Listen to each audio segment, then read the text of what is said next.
Hapon sa inyo mga guys. So dahil nakauwi na ako sa aking trabaho. So yung sinabi ko sa inyo, yung re-repairing ko, yung in-order ko na amplifier yung sa speaker. So sa mga nag-aalabang dyan, so alam ko naman yan. So meron na nag-aabang dyan. So ito na yung full video niya kung paano mag set up ng void. So kasi papalitan ko na ito mga guys. So tatanggalin ko na to. Yan. So papalitan ko na siya ng bago. Finally mga guys. So ito na. So yung pinakita ko sa inyo kanina. So may kasama nga siyang remote. Yan. So pag umorder kayo mga guys, so pinakita ko, may kasama na rin siyang battery. Yan. Namanan niya ng battery.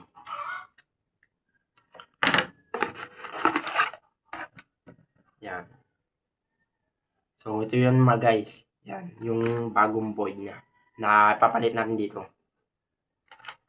So may kasama na rin siyang ito. Sinabi ko rin sa inyo kanina yung wire niya. So yung wire niya mga guys. So pag ganitong kahaba, so kayo na depende kung ganong gusto nyo kahaba yung puputulin nyo. So pwede naman putulin kasi ito mga guys, so may labas na kasing wire to. So ihilang ko lang. So bago ko siya diretsuin mga guys, sa pagre-repair nito yung paghihinang, so magpapainit muna ako ng soldering iron. So kahit nagpapainit ako mga guys, so babaklasin ko na nito.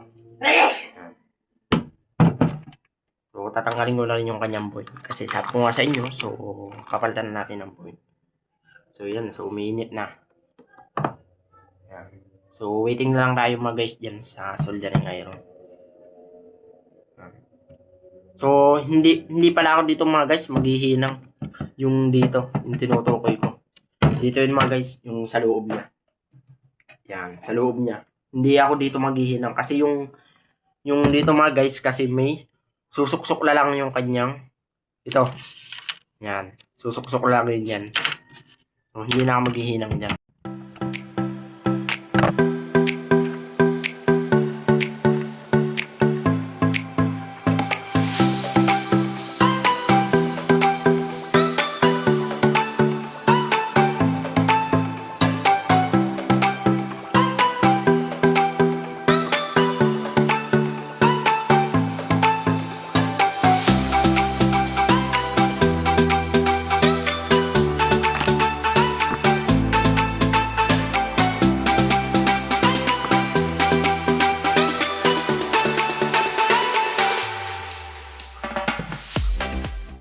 Yan mga guys, so dahil na baklas ko na siya. So natanggal ko na rin yan. So sabi ko sa inyo kanina. So may pakita para sa inyo mga guys para maliwanagan kayo. So di ba ito kanina? So ito yung void na luma. So kumparahin nyo lang dito. So di mo malaki. Yan, malaki. Yan. Pero yung void niya, yung sinukat ko siya, medyo lang malaki. Ito nung pala ng kaunti. Mga guys, yan. Napabala siya. Pero yung pinasok ko siya mga guys, so pumasok siya. Yan, so gusto siya.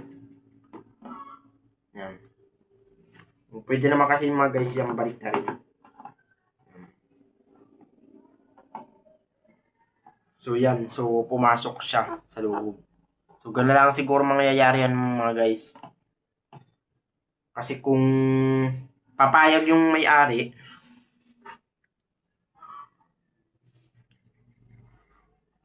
pero sa tingin ko mga guys, so interesado na siya dito eh. Yan.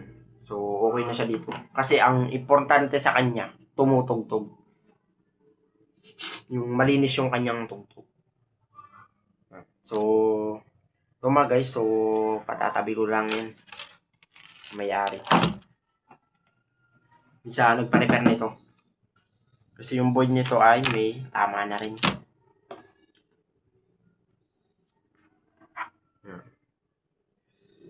So, pero mga guys, buo pa tong void na to. So, may power pa siya.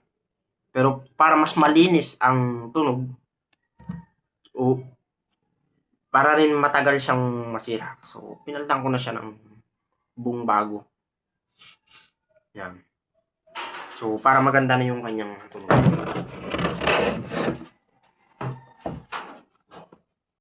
Guys, so dahil mainit-init na rin siguro yung soldering iron ko. So, dito ko muna siya umpisahan na ituturo.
So, yan mga guys.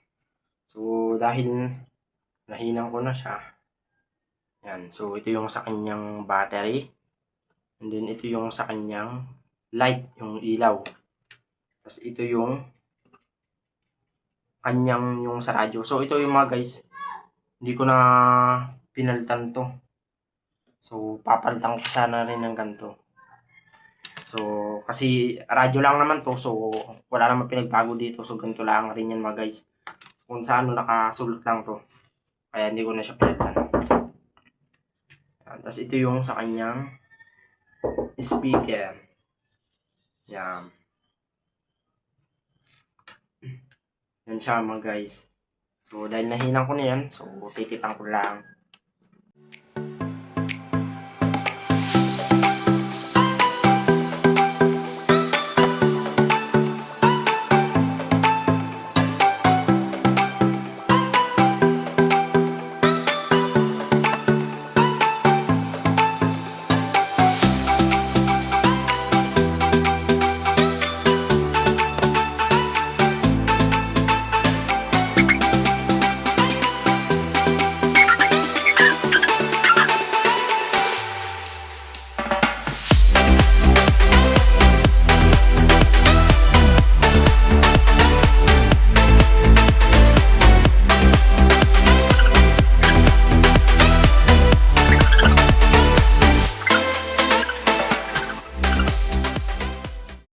So, yan mga guys. Dahil nasimbol ko na siya, lagyan ko na siya ng tape.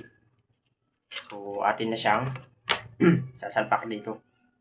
I mean, tuturo ko sa inyo kung paano magsalpak. So, pag tayo na ganito mga guys, so kailangan talaga natin tape. So, para hindi siya maglapat. Para iwas sunog. So, pasensya na kayo mga guys dahil mahahaba yung wire niya. So, ngayon, so para hindi naman sayang yung wire. So, iikutin ko lang siya dyan. Dito, I mean dyan sa loob. Kasi malaki naman yung kanyang butas eh. So yan mga guys. So, dahil itong wire na to,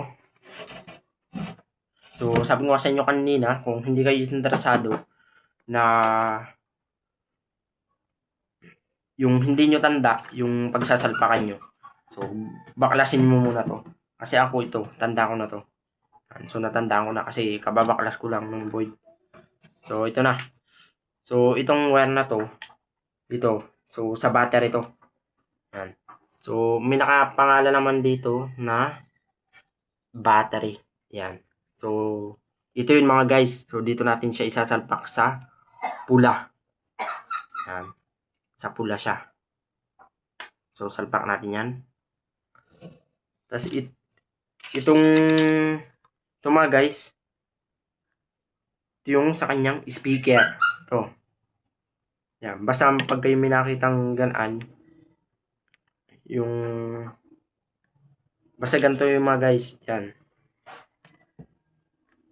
So, sasalpakan nyo lang siya.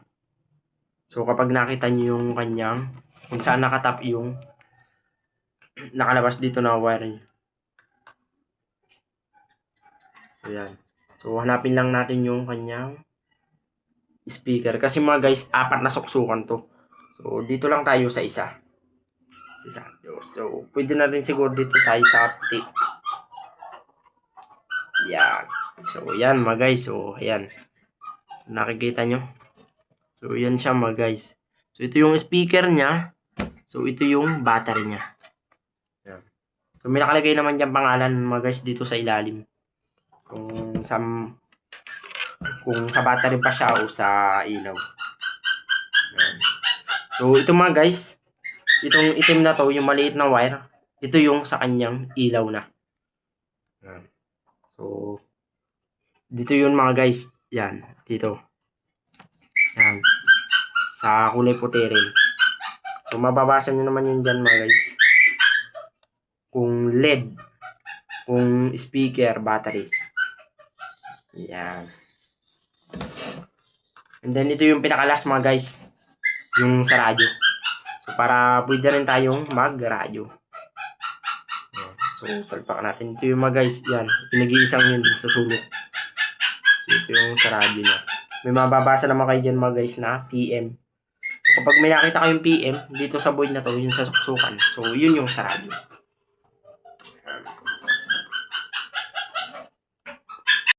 So, yan mga guys. So, dahil nasimbol ko na. So, yan. So, para natin malaman kung gumagana talaga siya, panabit natin yung battery. So, saksak lang natin yung kanyang charger. Yan. Yung DC. So, yan mga guys. So, umilaw na siya. Yan. So, ngayon mga guys, so try natin siyang i-on.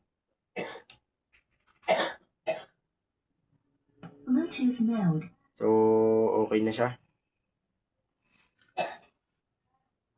So, ngayon, dahil okay na, so, umilaw na rin siya. So, tatry natin siyang patutugin. Yan. So, dahil okay naman, so, patugtugin muna natin siya para malaman nyo kung tumutugtog talaga. So, kung tama ba yung setup. So, kung malakas. So, mamaya ko na i-charge ng matagal. So, kukunin ko lang mga guys sa Bluetooth. So, yan mga guys. So, so nakakonect na yung cellphone natin dito sa speaker. So, tatarin natin siya kung gaano siyang kalakas.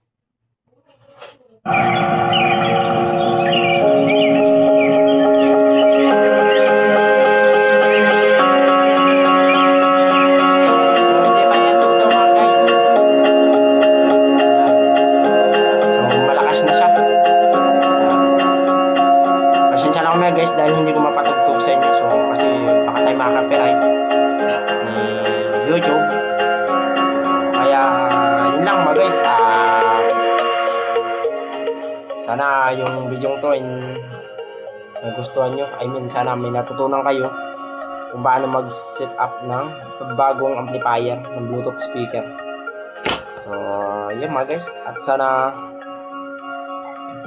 huwag nyo kalimutang supportan yung laging in-upload yung mga video dito sa Facebook at saka sa YouTube.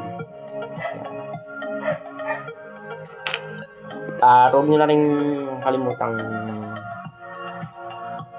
i-subscribe do.